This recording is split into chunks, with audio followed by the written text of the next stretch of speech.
The only light in my living room came from the cold, clinical blue glow of my iPad screen. It washed over my hands, making them look pale, almost like marble, like the hands of a statue that couldn't move, couldn't feel, couldn't scream. My index finger hovered exactly 1 inch above the confirm transfer button. $15,000. That was the number blinking on the screen. It wasn't just a number, of course. It was my 401k withdrawal. It was the rainy day fund. It was the money Tom had left me 10 years ago when his heart stopped in this very room, leaving me with a paid-off mortgage and a deafening silence. On the coffee table, my phone sat on speaker. Robert was crying. My Robert, the man who had sent me white roses every Friday for 3 months. The man who had promised we'd drink Chianti on a terrace in Tuscany before the year was out. He wasn't shouting, he was whispering, a sound so broken it cracked my heart right down the center. "Eleanor, please," he stammered, his breath hitching. "God, I'm so ashamed. If you don't send it, the IRS freezes the business accounts by morning. They'll take everything. The Dubai project, my reputation, it's all gone. I'm scared, Elle." My heart pounded so hard I could hear the blood rushing in my ears, drowning out the ticking of the grandfather clock in the hall. I didn't want to be a retired librarian anymore. I wanted to be a savior. I wanted to be his hero. I moved my finger down. I felt the static charge of the screen against my skin. And then I saw it. A notification popped up at the very top of the screen. A single, insignificant email alert. It wasn't a text from a friend or a breaking news update. It was a Google Photos notification. Rediscover this day. That one tiny notification didn't just save my money, it saved my life. Because Robert wasn't in trouble with the IRS. Robert wasn't even Robert. To understand why a sensible woman like me almost pressed that button, you have to understand the silence. My name is Eleanor Vance. I am 68 years old. For 35 years, I worked as the head archivist at the Chicago Public Library. I dealt in the Dewey Decimal System, in facts, catalogs, and order. If a book was out of place, I found it. If a page was torn, I mended it. I am a woman who pays her bills the day they arrive and has never bought a lottery ticket in her life. But grief? Grief is disorderly. After Tom died, the house became vast. It's a lovely place in the suburbs, 4 bedrooms, a garden I keep manicured to the millimeter, but at 6 p.m., when the sun goes down, the silence has a physical weight. It presses against your eardrums. You realize quickly that the hardest part of widowhood isn't the crying, it's the irrelevance. No one asks how your day was. No one cares if you cooked a perfect roast chicken because there is no one there to eat the other half. You start to feel like a ghost haunting your own life. 3 months ago, my friend Martha came over for tea. She saw my books arranged by color on the shelf, a project I'd done just to kill a Tuesday afternoon, and she sighed. She took my hand and said, "Eleanor, you're too young to be this dead." She opened her laptop and typed in silversingles.com. I resisted, of course. I told her I wasn't looking for a fling. I told her the internet was full of axe murderers and liars. But that night, after she left, the silence crept back in. I opened the laptop. I scrolled. I saw men holding fish. I saw men standing next to sports cars that clearly weren't theirs. I swiped left, left, left, and then I stopped. Robert Sterling, age 66, profession architect. He had silver hair neatly trimmed and kind eyes that crinkled at the corners. He wasn't wearing sunglasses. He was looking right at the camera, smiling a smile that seemed genuine. But it was his first message that hooked me. It wasn't, "Hey, beautiful." It wasn't, "How are you?" I couldn't help but notice the first edition of The Great Gatsby on the shelf behind you in your profile picture, he wrote. The dust jacket looks pristine. A librarian who protects the classics. That is a rare architecture of the soul. He noticed the book. He didn't make me feel young. He didn't make me feel hot. He made me feel seen. And for a woman my age, being seen is infinitely more intoxicating than being loved. I typed back. It started slowly, then all at once. We moved from the dating app to WhatsApp within a week. He said he preferred the privacy. I thought it was intimate. He told me he was working on a massive project in Dubai, a skyscraper that would pierce the clouds. He sent me photos of the construction site, steel beams silhouetted against a purple desert sunset. I'm building a legacy, Eleanor, he wrote, but I have no one to share the view with. Every morning at 6 a.m. sharp, my phone would ping. Good morning, my keystone. Hope the coffee is hot. He called me his keystone. He explained that it was the central stone at the summit of an arch, the piece that locks the whole thing together. Without it, the structure collapses. I became necessary to him. We spoke on the phone for hours. His voice was cultured, warm, wrapped in a faint mid-Atlantic accent. He knew about history. He asked about my time in the library. He listened. When I get back from Dubai next month, he said one evening, his voice low and dreamy, I want to take you to Italy. I have a small villa I've been eyeing near Florence. I think you'd like the light there. It's perfect for reading. He never asked for money. In fact, he flaunted his wealth. He sent me screenshots of his bank balances, millions in assets. He talked about the headaches of international wire transfers for his contractors. He was establishing a baseline. I am rich. I am the provider. I lowered my shield. Why would a millionaire need a librarian's pension? It was a Tuesday when the tone changed. He called me in the middle of the day. He never did that. He was usually on site, wearing a hard hat, shouting orders at foremen. I answered, expecting a joke or perhaps a story about the heat in Dubai. Robert, I said, smiling, is everything okay? The silence on the other end was heavy, ragged breathing. I don't know who else to call, Eleanor, he said. He sounded broken, small. I feel sick. My stomach dropped. Robert, what is it? Are you hurt? My contractor, he choked out. There was a mix-up with the supplies. The local government frozen my accounts this morning. It's a bureaucratic nightmare. They're demanding a clearance fee to unlock my own money. Well, just pay the fee, Robert, I said, my pragmatic librarian brain kicking in. You have the money. I've seen your accounts. That's the problem. My accounts are the ones frozen. I can't touch a dime until the fee is paid. It's a catch-22. If I don't pay the IRS clearance by 6 a.m. tomorrow, they seize the project. Millions of dollars, Eleanor. My life's work. A moment later, my email pinged. I sent you the document, he whispered. Look at it. It's official. It's a nightmare. I opened the attachment. It looked terrifying. The IRS Eagle seal was stamped at the top. There was a barcode and bold red letters that screamed, Final Notice of Seizure. The amount due was listed clearly, $15,000. I'd ask my kids, but you know they don't talk to me since the divorce.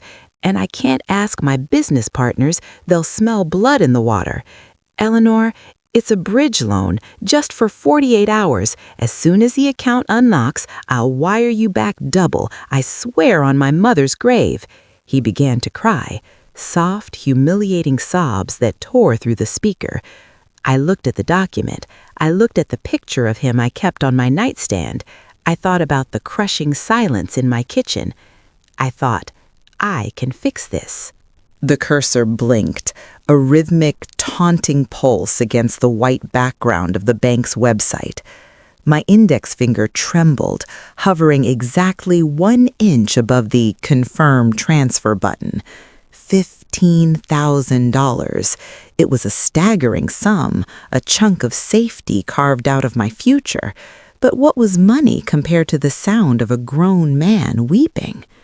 "Eleanor," Robert whispered through the speakerphone, his voice ragged and wet. "Please, I'm running out of time." I took a shaky breath, the air catching in my throat. I told myself this was what love looked like. It wasn't just sunsets and poetry. It was stepping into the breach when the other person was falling. It was being the net. I closed my eyes, picturing his face, the kind eyes, the silver hair, and prepared to tap the glass. Ding! The notification banner slid down from the top of the screen, obscuring the confirm button for just a second. It wasn't a warning from the bank, it was Google Photos, a cheerful algorithm-generated collage, rediscovered this day 3 years ago. My finger froze. It was a distraction, a stupid digital glitch in a moment of high drama. Irritated, I went to swipe it away so I could finish the transfer. But as my hand moved, my eye caught the thumbnail of the most recent photo in my camera roll preview, sitting right next to the notification. It was the photo Robert had sent me yesterday.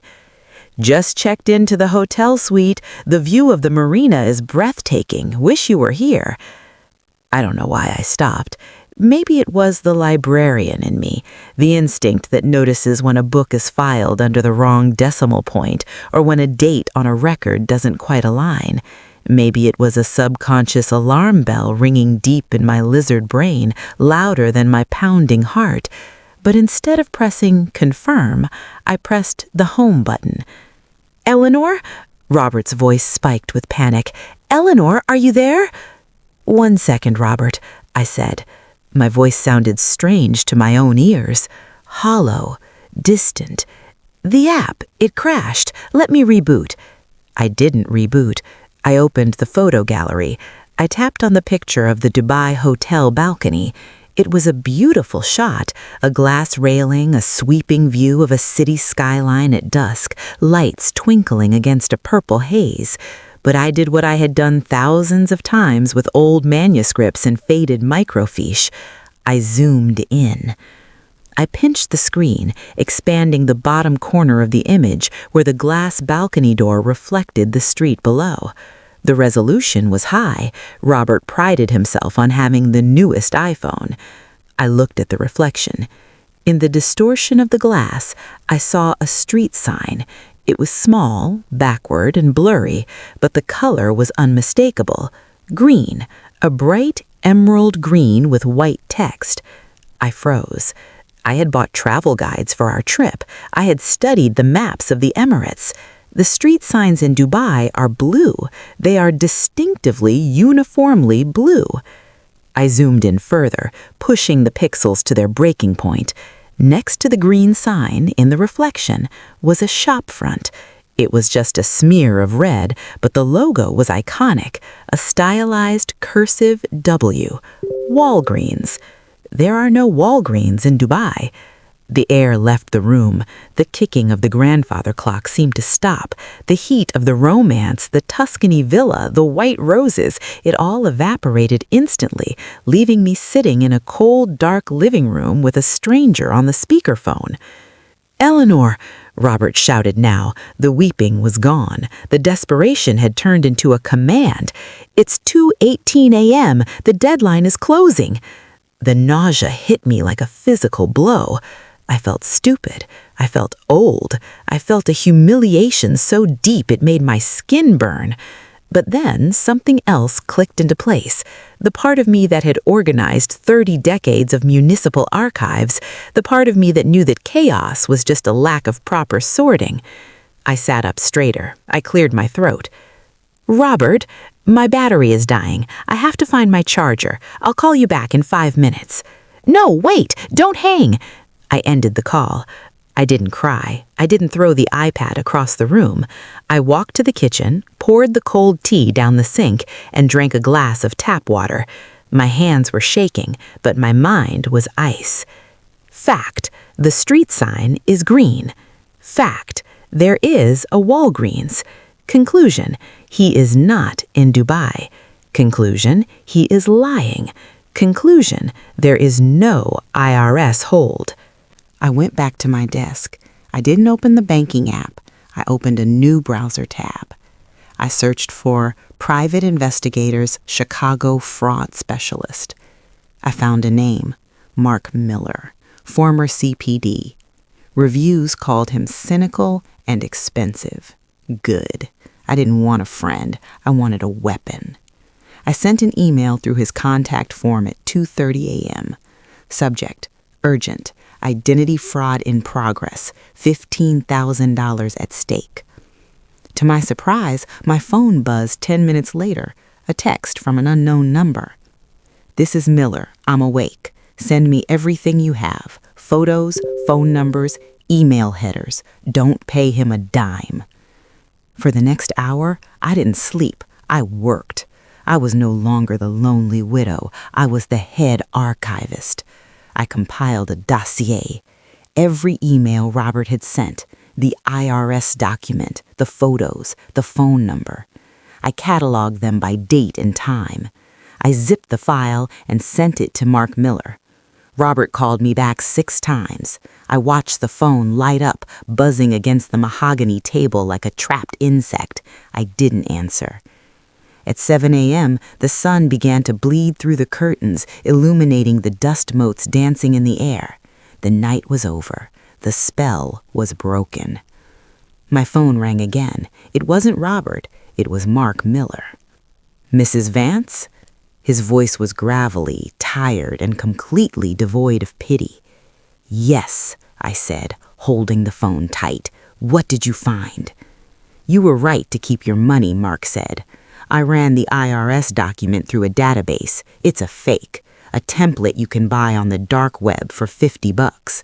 The seal is pixelated if you look close enough, but that's the boring part. I gripped the edge of my desk. Where is he, Mark? He's traced the IP address from the emails he sent you. He's using a VPN to bounce his signal, but he got lazy with the last one, the one with the fake IRS attachment. He didn't route it. Is he in Dubai? I asked, though I already knew the answer.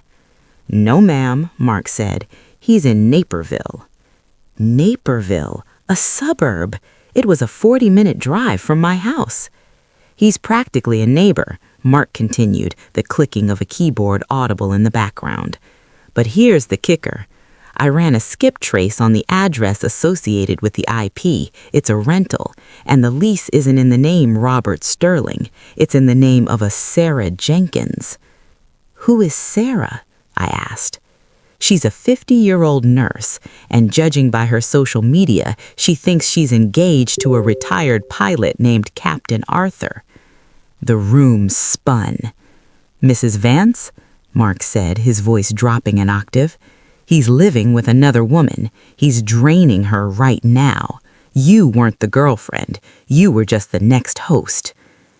I looked at the black screen of my iPad. I looked at the empty chair where Tom used to sit. The sadness was gone. It was replaced with a cold, hard rage, the kind of quiet fury that burns down cities. Mark, I said, I want to hire you for the full day. To do what? I think I'm stupid, old woman, I whispered. I want to show him what happens when he checks out the wrong book. Mark advised me to disappear. Ghost him, he said, his voice crackling with the cynicism of a man who had seen too many lonely women lose too much money to men like Robert. Block the number, change your email, lock your doors. He'll move on to the next Mark within an hour. These guys follow the path of least resistance. It was the sensible advice. It was the safe advice. But I looked at my reflection in the darkened hallway mirror, a woman who had spent the last 3 months shrinking, making herself small enough to fit into a fantasy built by a stranger. I thought about the keystone. I thought about Sarah, the nurse in Naperville, unknowingly brewing coffee for a monster in a rented duplex. No, I told Mark, I'm not ghosting him. Mrs. Vance, don't engage. These guys are volatile when the illusion breaks. I spent 35 years enforcing rules, Mr. Miller, I said, my voice steady. I don't leave books unreturned, and I don't leave accounts unsettled. I hung up. I sat in my armchair, the one facing the garden window, and picked up my phone. Robert had sent 3 more messages, oscillating between panic and pity. "Please, Elle, I'm at the bank. They're laughing at me. Help me." I didn't reply to his pleas. I didn't ask why. I simply typed 2 sentences. "I know about the Walgreens in the reflection. I know about Sarah." I hit send. The reaction was instantaneous. The 3 dancing dots appeared, then disappeared, then appeared again. He wasn't typing a sonnet this time. The phone rang. I let it go to voicemail. It rang again immediately. I declined it. Then a text came through.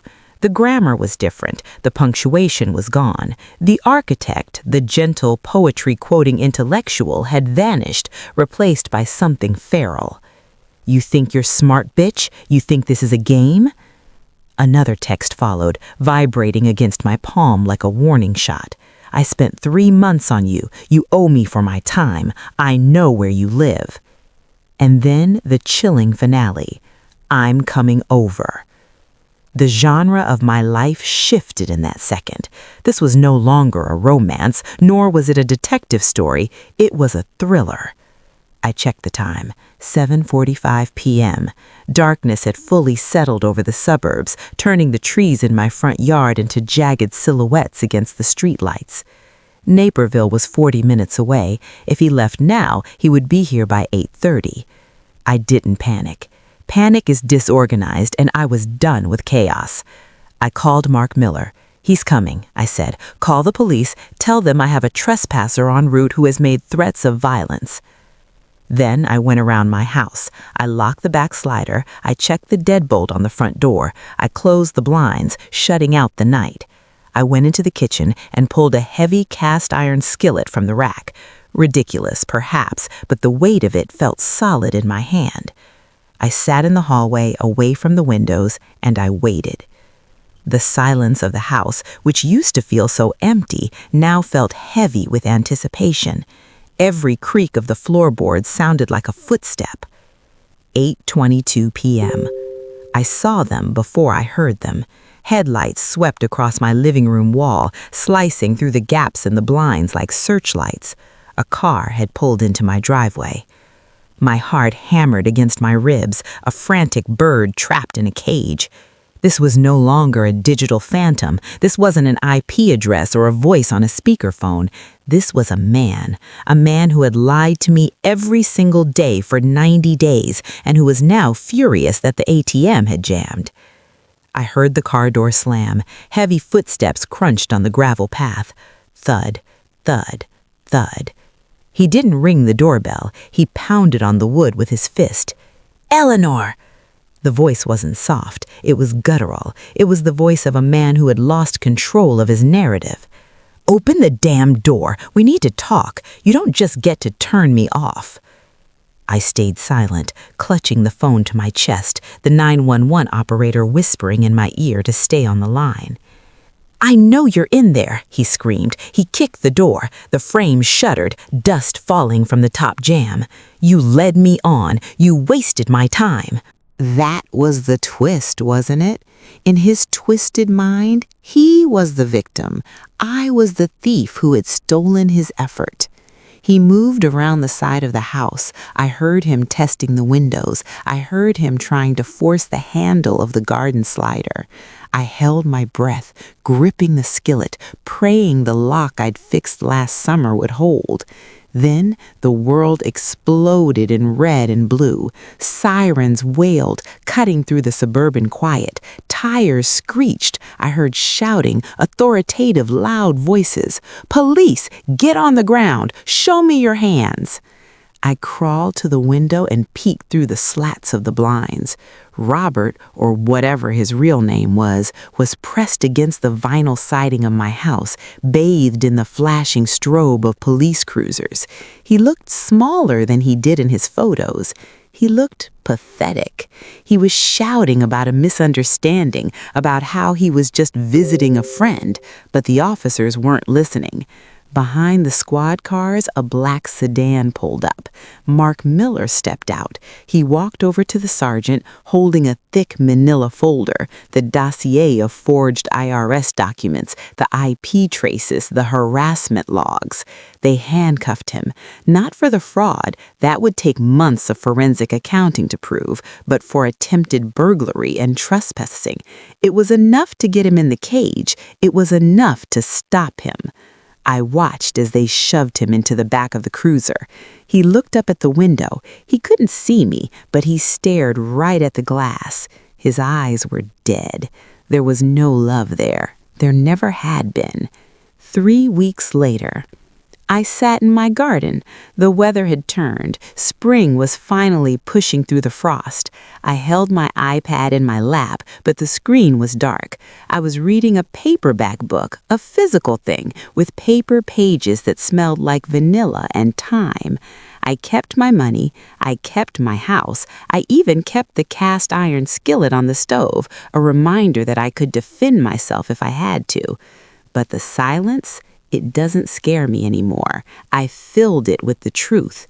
Some people tell me I was lucky. They say, thank God you didn't press the button.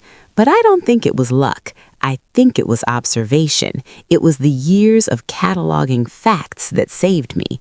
Mark Miller came by yesterday to return the retainer I hadn't used. He told me they searched the rental in Naperville. Sarah, the nurse, is devastated, but she's safe. Her bank account is empty, but she's alive.